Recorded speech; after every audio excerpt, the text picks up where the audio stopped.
Hello, humans, and welcome to another episode of Gen X Gamer. Roblox, oof. MP3 video, 10 million views. Couldn't have done it without Tommy. He is the star of the show. Guys, look at us. Look at us all these years later. This was supposed to come out when? 10/10/2020? And it's been more than 3 years. More than 3 years at this point. And, I can't believe that we're still here at this juncture. But it is what it is. We have to face reality. We still don't have a wood grain, right? Oh, man. Let me tell you, when this project kicked off, I really thought I would have a wood grain by now. When the first project first came out, I was excited about, having in television again because, and television was the PlayStation 5 of its time. It was the superior console, if you will. But soon I learned after this that the numbers that Tommy was saying, very entertainingly, didn't add up. And that's how I became one of the haters, right, of the system. One of the active detractors, as John Alvarado calls us now. But anyway, guys, let's reflect on these 10 million views. This is more exposure than anything Tommy ever did on his own. And when you look at this video, right, many people now know of him that wouldn't have, right? And maybe for him, it affects him more, because it has to do with his credibility. But for those of us who were, in the Amico environment during the pandemic, you just, I don't know, I kind of look at him like an old uncle, an old uncle that was a bullshitter that always told good stories. I mean, I never invested any money, so why am I going to be mad? He's the man has never been, anything but nice to most people he's ever met. You actually go and talk to people that actually met him. He's respectful and polite, right? But that's his own persona as opposed to what he does in business. He never said anything about me. I've never insulted the man because, number one, he's never insulted me. And number two, he's never done anything to me in particular, right?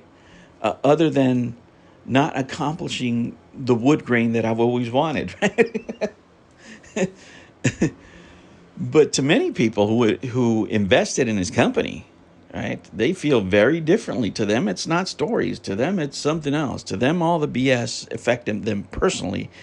And I think that is going to be the focus of the follow-up video, to where this video had a more comedic tone because of all the, puffery that Tallarico was saying. The second video is going to dig into the woods. And probably if you're a Tommy Tallarico fan, it's going to affect you more. And I'm talking about Tommy Tallarico fan from before. Tommy Tallarico fan, the 9,400 people that invested in his company type fan. Not those of us who know Tommy Tallarico from, 2018 on forward, right? That's my exposure to Tallarico.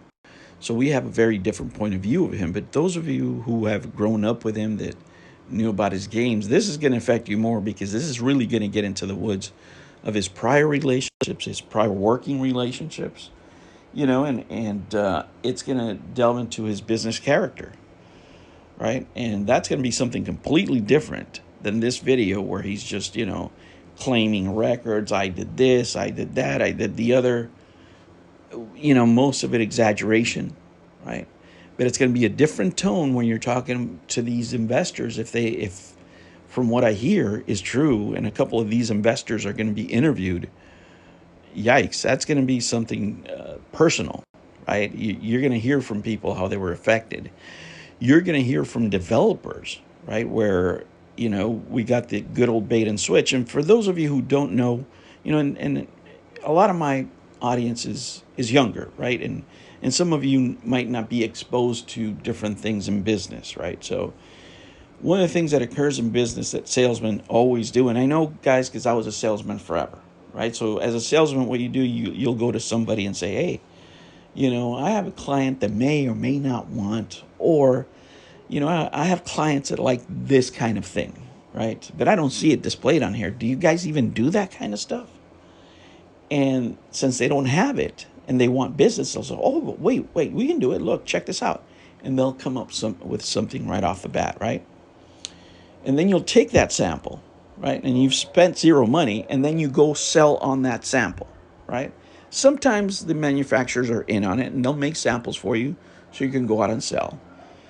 But depending on how you word it, they might think that the sale is coming, which is the case for a lot of these developers that made sample videos or made sample, cuts of games for Tallarico. They thought they were going to get the business, but in reality, they never got a contract.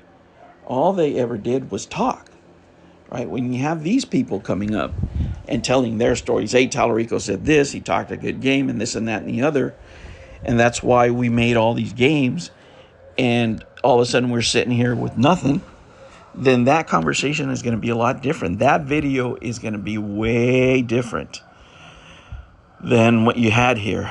Oh, man. And let me tell you, if you told me all those years ago that I'd be walking around the streets of Manila recording this video with the OOF video having hit 10 million views, more than anything that in television ever did, more than anything that we as haters ever did, man, I wouldn't have believed you. And let me tell you, for the most part, guys, being in that environment was great. We did make a lot of friends, as haters. We made a lot of enemies as haters. A lot of people disliked us, because nobody likes, to tell people that whatever dream they have, is not going to come to fruition. I had hopes when Tallarico first came out with this, but then when I added up the numbers and they didn't make sense, right? When 2 + 2 no longer equaled 4, I had to say something, right? And that's when I started my detractor arc, if you will, within television, to eventually becoming a full-on hater, as John Alvarado would call me, right? An active hater of the system. But it's not that, it's not that. I think in the end, I think the story that isn't told, that might not be on this video, is number one, how Tommy was removed. Number two, how the team that told them they could do things could never do them.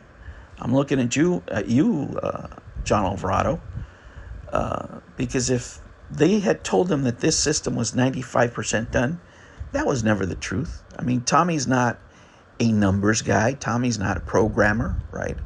He's not in the weeds. He's not an engineer. He's not any of these things. He had to rely on his team.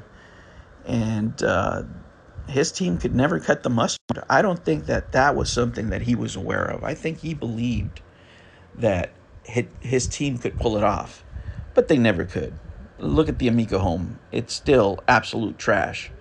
And this system was supposed to be 95% done. So, it was a dead project from the start. I wish, the wood grain would have come out, right? And I wish we would have had games to review, all the shovelware stuff that we can make fun of. But it's not there. And now there's, the same type of games here on YouTube. You can play them. This project is more than dead.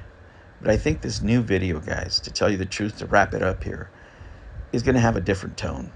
It's going to have the tone of the people that were affected negatively by Tommy and by the Amico and by all these business dealings. And God knows what this guy is finding. Because let me tell you, there's a couple of things out there that are going to raise some eyebrows. All right, guys, I will catch you on the next one. Let's see when we get to 20 million. Maybe the second video will do 20. Who knows? The one thing I know is Tommy's going to be the star, and it's going to be very, very entertaining.